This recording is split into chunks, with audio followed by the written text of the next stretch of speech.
I had a degree from University of Michigan in economics, which meant absolutely nothing. Like, it didn't mean a lick. I got my real estate license and started to apply that, and have had an incredible privilege of participating in a lot of different real estate transactions and activating. And when we moved to Fort Myers, we started investing in property specifically in the Dunbar community, 3 census tract targeted area that we believe has received the most disinvestment in the market. And are excited to now be touching about 1,000 new units that will come on board over the next 36 to 48 months, including hopefully a grocery store that we can bring into the heart of Dunbar, Edison, and Ford, where the Southward Village is going to do a redevelopment of 375 units there. Much like Lee said, there are aspirational requirements from the county and from the city of Fort Myers and most cities when it comes to MBE and DBE. The embarrassing element is the outcomes of aspirational outcomes without performance requirements mostly means that I have to invite you here and pretend like I listened to you. And then the outcome doesn't have to mean that I hired you. And so I'm just being extremely transparent about the reality of that.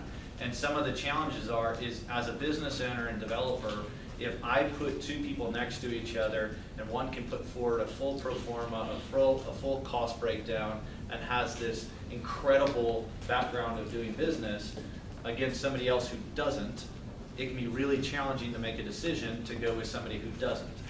So from a core perspective, one of my primary goals is to develop a stronger MBE and DBEs so there's not that massive difference. In my opinion, the strongest thing that we can do is have MBE, DBE partners who are better than the rest, so that there isn't a question, there's an active pursuit. And so from my opinion, there's no reason with resources, time, information, access to technical assistance, that everybody in this room can't fight on the same level as their competitors, right? So that's one of our primary goals with Southwest Florida Impact Partners. We've got a couple different creeds. We're partnered with the CRA, have been for the last 3.5 years. We have really 2 significant goals. One is we want to bring capital into the Dunbar community. Again, 3 census tracts, kind of Billy's Creek, south to Canal, over to Veronica Shoemaker, over to Fowler. That's kind of our core market that we're targeting. For all of you who do not have a business in those 3 census tracts or one of the census tracts that's qualified, that doesn't automatically make it so that we can't engage you. It does unfortunately have a limitation to the grant money. But we want to help and assist with understanding how do you access liquidity, how do you access money as a whole. And so knowing bankers, knowing attorneys, knowing other forms of technical assistance, like how do I get certified? We have, the Collaboratory does a lot of small business certifications around what can you do to get learning and education in a new category so that when I go before you and say, hey, I'm certified in this, it means something. It's not just a sticker, but it's also something that gives you education and an informed position. So those are the kind of goals that we have, is bring capital, elevate small businesses. Like that is what we're pushing for at Southwest Florida Impact Partners. So Lee Ford, Dr. Anthony Jewett, myself, we have a partner that lives in Tanzania, Africa. If I say a whole continent, it keeps me safe. And then a partner that lives in the Northeast. And so we've got a variety of consultants and individuals that are tasked and have different backgrounds. And the kind of 2 big takeaways that we need is this is a meet and greet as much as anything. We wanted to feed you, attract you in. We wanted to let you know that there's money available, and we want you to get it. We look really good. There's about $4 million of money that we want to help get placed. The more money that gets placed, indirectly or directly through Southwest Florida Impact Partners' hands, the better our contract looks to Lee County. So you should know that our interests are actually fully aligned. That I don't get paid extra. Our group doesn't get paid extra based on performance, but we believe in the same thing that we're speaking to you about, is there are a lot of services that are ongoing. My parents taught me really early that compensation comes from credit and benefit to the other person giving the compensation, right? So when I earn it, money comes. Our opinion from Southwest Florida Impact Partners is when we bring a tremendous value to Lee County economic development and Lee County as a whole, they'll see continued value in our business, both on a consulting and assistance and education and a building up of our community. So it's our hope that our interest aligns with yours and you acknowledge that, and then we get to start to interact. And we want to increase the number of times that we can touch each other, learn from each other, talk with each other, and in a big way, I don't know what I don't know about your business, right? So Becky Guttery is my assistant in everything that I do. She, much like Lee, is one of my bosses. So she sent out an email. You're partially here because you received an email from her. There was a link to a form. We need that filled out. If you want any level of assistance from us, we didn't ask about your child's, left eye color. We asked about where your business is.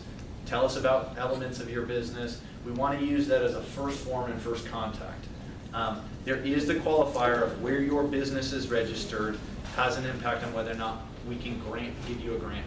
We're going to quickly move both parties to the top of the list of whatever we can to assist, right? So if you are in a qualified low to moderate income census tract in Lee County, we're going to move you really quickly into how do we get money as fast as we can in your hands. Now, on two fronts, I don't know if you saw this, but buying a boat with this money is not a good idea, right?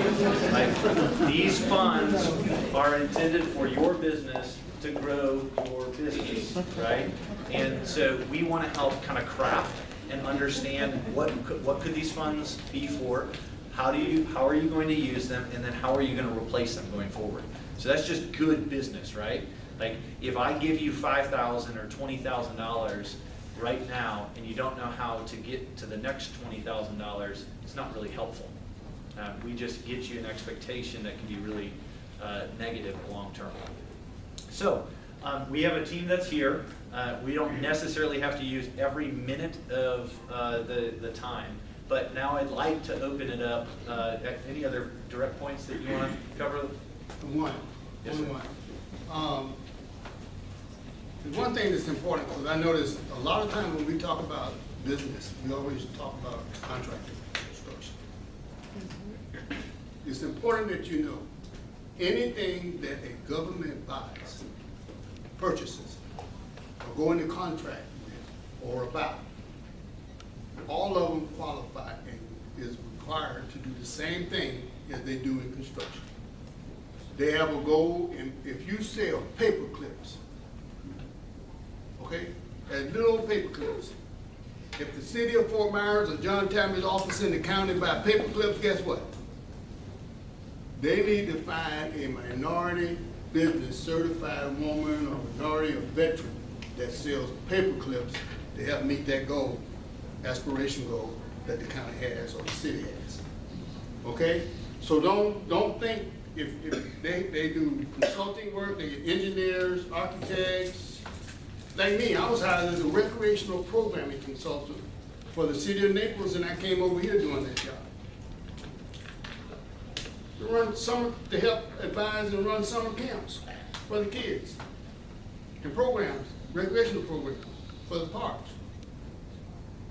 How many of you can do that? The point I'm trying to make is that, what I'm just saying, that is also a part of this discussion. It's not all about the $1 billion they had in construction of capital improvement projects. I know you all know about janitorial services. I know you know about lot mowing, all that kind of stuff, but everything that you think you do they hire barbers at the jail to come in and cut hair? How many of you have beauty salons that have barbers? There you go. You understand? Don't cut yourself out, because in these conversations we always talk about the big ticket items because it sounds good and it's attractive, and that's what everybody want to do. But I want you to know, honey, if you do it, you need to look on the procurement list for the city and the county and look for your stuff. Look for you. Okay? Yes, sir. So what if your business and all the codes, everything you say to look for, It's not on there. Then they Like got, my business is unique where no one, I'm the only one that does it in Lee County. And it's not on any codes or any procurement list or anything. okay, all right. So what have you done so far to promote your business? What I've done? Yeah. I mean, anywhere from social media to commercials. Okay, to, that's not where I was going. But Oh, I'm sorry. No, you're okay. Listen, the county has a contract with, is it Waste Pro? Waste Pro. I've done that. Larry Bird. No, not just, yeah, I know, that's him, but that's not what I'm talking about. Lee County has a contract with Waste Pro. Lee County got dumpsters and trash cans all over the place. They may not like the way they smell. But who picking them up? Waste Pro. What Lee County gonna do? I got a certified minority service provider here that can go over there and clean those trash cans for you. We need for you to go have a conversation with them and see what we can work out. You have to work your way in, brother. You got to find your way sometime. But it's all within reason and it's practical. And it makes sense. Okay? You see that man leaning on that wall over there? I don't know what Tatum went. Didn't I tell y'all Tatum was going to slip out of here? I told you. Just like the church. Sit by the pew at the door. Every day you look up, you gone. But these people are the kind of people that you might want to get to help interconnect you with the right people in the county to have that kind of discussion. Okay. But we also help you with that too, just in case. You come see us, we can help you work that out too. Y'all got what I was trying to say? I just want to make sure you say that because our conversations, it seems like we always talking about construction and all that. You forget about all the rest of this stuff. There's a lot of money out there for a lot of folks to be able to make in this business. And Lee, don't forget, the SBC also here. I was gonna do that, I'm gonna give you a chance, Clarence. As a matter of fact, Dan, I'm gonna bring Terrence, Nicole, Sarah. I know she wasn't expecting this, but I'm gonna bring Sarah up here, and also Miss Phyllis gonna stand next to me. Can you all come up?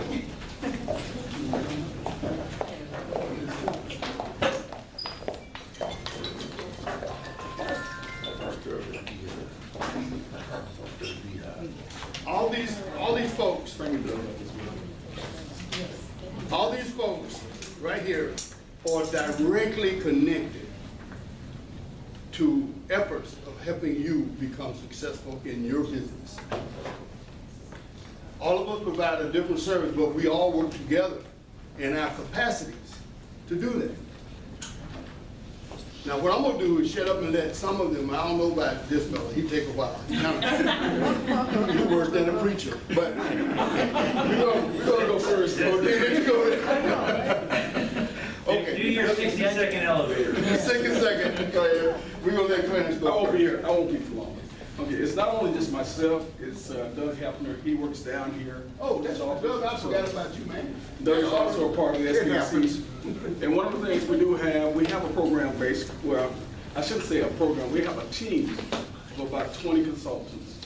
And that ranges from IT to marketing to sales, to cash flow management, to people that's gonna help you with running processes, business processes, things like that. So that's what the SBDC does, and it's all for free.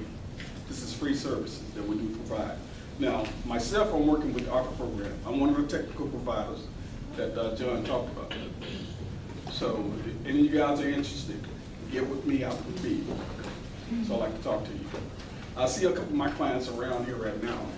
I also do certification, what they're talking about. So the WBE, the MBE, the BBE, I also work with that, but we have another guy, we actually have two other guys that work with the federal program as the DBE, as PTAC officers. So those are very important. So if you're interested in that, get with me. And Terrence, we'll be sending, we're not mass emailing your emails out to the whole world, but everybody that is on this list will get your contact information as well. Exactly, we are sending out last email. So as Clarence mentioned, I'm Doug Hefner. I noticed and recognize several of you in this room. I'm here every Tuesday and Thursday working down at the conference room at the other end of the building, providing consultation helping. I look at that I'm the generalist. You come to me, I help you understand what your needs are. I pull in the clearances, or we have a gentleman that knows QuickBooks. We know people that know all the different resources that we need. And we pull them in as we need to. We help you build a business plan. We don't write a business plan, but we help you and help you go along the path. Phyllis and I have a great relationship, as Jasmine and Lori in the office. They book my schedule, so I'm here, but feel free if you want to sit down for a few minutes with me and get started on something. I'm more than happy to do that. And Reva comes with him. Yeah, that's my mascot, so Phyllis won't let me come in. She looks and, oh, is Reba there? Okay, you can come in now. I'm going to go last. Okay. Right. Okay, I'm so happy to be here, everyone. As you can hear, I'm not from the United States. I'm a global citizen is how I describe myself. And the path I took to come to Fort Myers was incredible for me, and I still, I owe it to John Talmadge and his team. What I heard today about the vision for really creating divergent and inclusive businesses in Fort Myers is what resonates with the mission that I work with for the past 20, 30 years of my life. And when I came to the United States, my family, my mother was here, my brother has lived here for 25 years, my kids are here. When I came here, one of the things that really peeved me was that we are getting money from philanthropy, US philanthropy, we get money from the World Bank, we get money from the US government to do this stuff outside of the United States.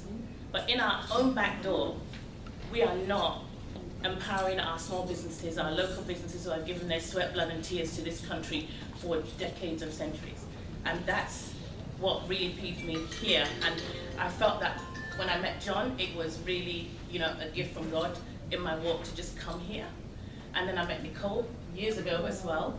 And then I got invited to sit on the Diversity and Inclusion Committee just as I was developing one for the World Bank in Africa, where we were working with multinational organizations and governments to actually create small women-owned businesses and small businesses to be able to become more inclusive in the supply chain. And some of the things that Dan said is exactly the same issues, and we have them back here at home, and we're dealing with millions and millions of dollars outside first, and we can't take care of our own households inside.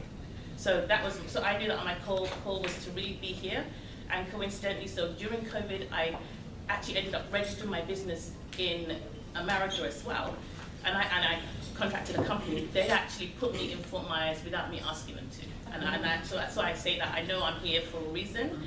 And on the Diversity and Inclusion Committee, I then met Lee, who spoke the language, same language as well, and I said, wow, this is amazing, and I heard Dan today. This is a need, and this is a place where I see the hearts of people who are networked coming together in a way I haven't seen it in a number of other counties, especially outside of Florida.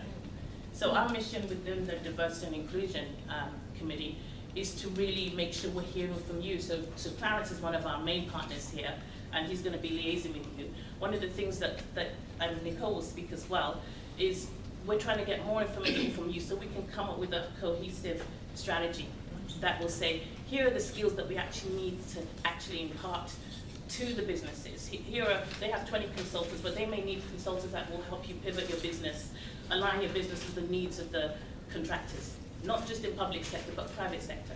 So the committee is also aiming to meet the private sector companies. We did that in Kenya. We met 15 multinationals who then signed on, Coca-Cola, Unilever, all the big companies, car manufacturers. They signed on to be committed to actually creating smaller, bite-sized contracts to be able to get the newer organizations, like Dan was saying, to the newer businesses, to be able to partner with the older businesses so they could actually develop, their own trail of, contracts and networks as well. So I'll stop here, but I'm so happy to be here, and hopefully I'll connect with you through Clarence, and you get my email as well. Thank you. Sarah. And good afternoon, I'll make it brief and quick. My name is Dr. Nicole King-Smith. I'm the CEO and founder of NK Enterprise Consulting, but I also wear many hats as I run a training program for Lee County and have the pleasure of working very close with John Talmadge. And I stand before you actually as a recipient of a minority contract, not necessarily in this community. I've only been in this community for about 10 years.